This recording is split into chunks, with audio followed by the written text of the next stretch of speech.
In the latest iteration of movies about robots killing humans comes the film Monsters of Men. But this one is different. These robots are smart, deadly, and in a jungle. Truth be told, this is just another killer robot movie with some twists. But that's why you're here, right? To get the summary so you don't waste 2 hours you could waste on something else. Plus, you want to see what that thumbnail is all about, so let's get to it. We start not in the jungles of Southeast Asia, but in the dark corridors of the CIA. A shady-looking intelligence officer makes his way down the hall across from the conference room where they're hunting Jason Bourne. He places a call to his equally shady private sector counterpart, and they confirm everything is ready for the test of their new weapon. 9,000 miles away, 3 scientists from an American robotics company arrive at Phnom Penh International Airport. I'm sure I nailed that pronunciation. A cryptic call to their supervisor tells them their mission is a go. Moments later, a van shows up, and a man with the tightest fitting shirt this side of the Pacific tells them to get in. He introduces himself as Bowler and tells them his favorite color. Spoiler alert, it's black. Judging by the look of this dude's face, he's killed at least 10 people. They've been on the ground less than an hour and are already feeling in over their heads. Things are not off to a good start for these robot nerds.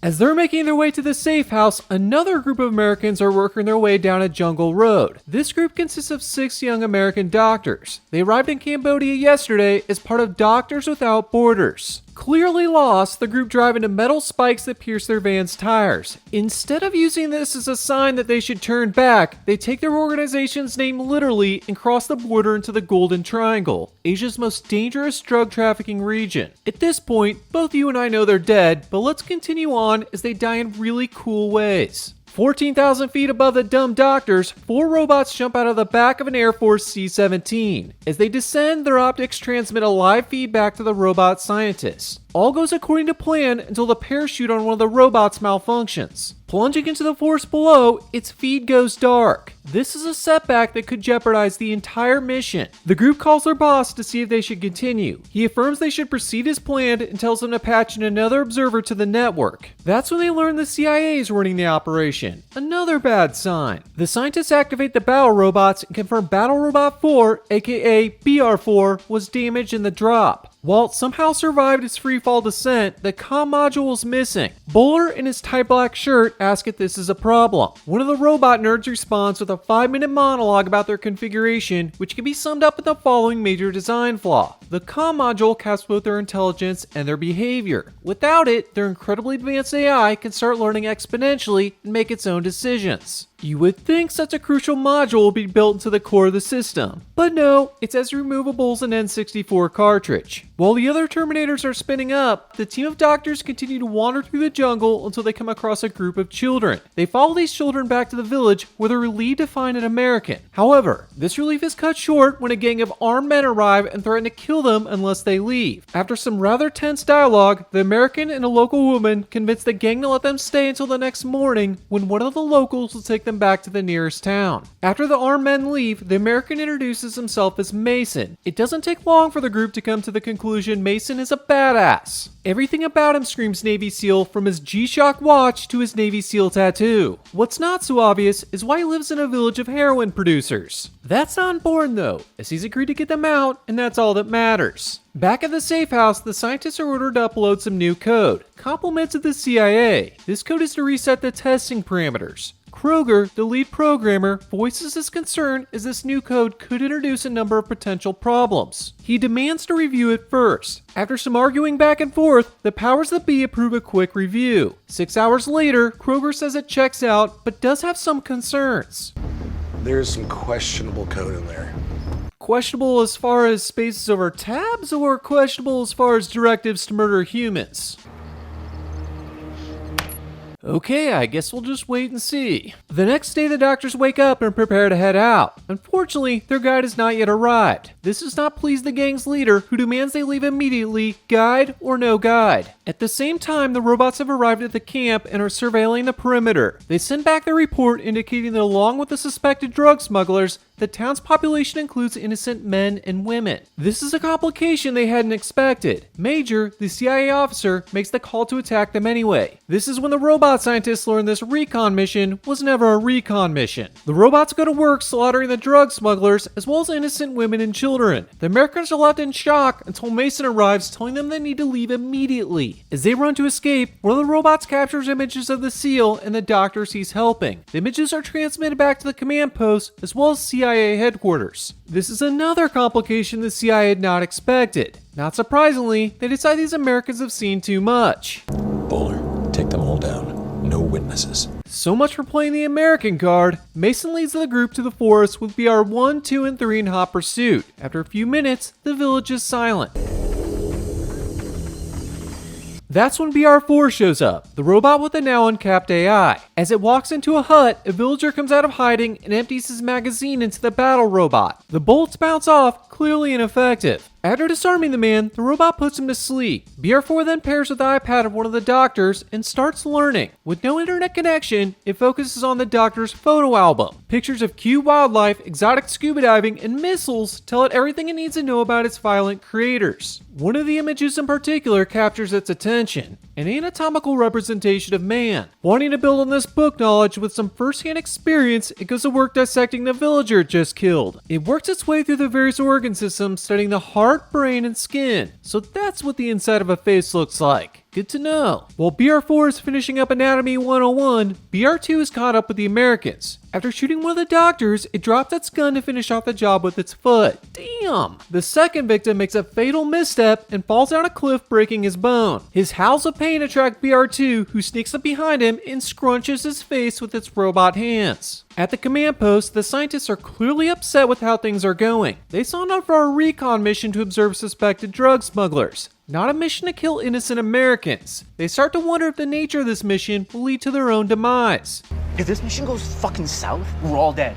Yep, that's pretty accurate. BR4, the smart one, continues to work its way through the forest until it comes across an uplink the scientists had placed in the jungle the day before. When it connects, the scientists are alerted to its presence. Up until now, they thought it was inoperable. The fact that it's been wandering around the forest this entire time concerns Bowler. Okay, is 4 dangerous? No, not in its current state. Yep, totally not dangerous. Just then, BR4 begins using the link to upload itself to the internet. While they shut it down before it finishes, they know it's just a matter of time before it finds another connection. Given the danger, the robot scientists task BR2 and BR3 to hunt down BR4, while BR1 continues to hunt the humans. This gives the doctors a chance, as it is now a relatively fair fight between one prototype robot and a seasoned Navy SEAL. The SEAL employs a variety of tactics, some effective and others not so much. In the end, the SEAL uses a landmine to disable the robot using the butt of his rifle to finish off the job. After blowing up the robot, Mason takes a damage assessment. Most of the villagers are dead, and a couple of the doctors are badly wounded. Everyone cries for a while, especially this kid. Jeez, that is hard on the ears. After putting a few band-aids on the gunshot wounds, the group slowly heads off into the forest to play more Murderbot hide and seek. Meanwhile, BR3 catches up to BR4. The uncapped AI must have watched some kung fu videos because it kicks BR3's ass. After BR4 restrains its fellow bot, it connects to the comm module, allowing it to once again access the internet. Panicked, Major and Buller decide to blow up BR3 to sever the connection. This prompts BR4 to take out the detonation card, preventing the explosion. Fuck! They really didn't think through these designs. Luckily, the robot team finds a way to kill the connection just before its upload completes. This incident shifts the priority from one of killing the witnesses to one of disabling the now uncapped robot. First, they need to get BR3 back online so it can continue hunting BR4. Second, if it's have any chance, they need to give it an update. Kroger says he has a new combat programming that can bring it down. A few keystrokes later, and the robot now has this nerd's extensive combat experience uploaded to its system. At this point, the female scientist fielding has seen too much. She calls her investment banker husband and tells him about the whole operation. She's then promptly killed by Bowler while an NYC hitman takes out her husband. I feel sorry for the dude. He really didn't have a chance. Bowler returns to the compound, making up some lie about how he had to cut Fielding loose. He then tells him he's going to join BR3 in the field. Even with the updated combat programming, he doubts it can take on BR4 alone. It will need his help. Before he leaves, he lets the robot nerds know the CIA has kidnapped their family members. If they do anything to jeopardize the mission, they'll be killed. The Navy SEAL leads the group into a cave where they hide from BR2. What follows is a series of tactical mistakes that made me question how this guy ever made it onto a SEAL team. First, he doesn't recognize a good thing when it passes him by.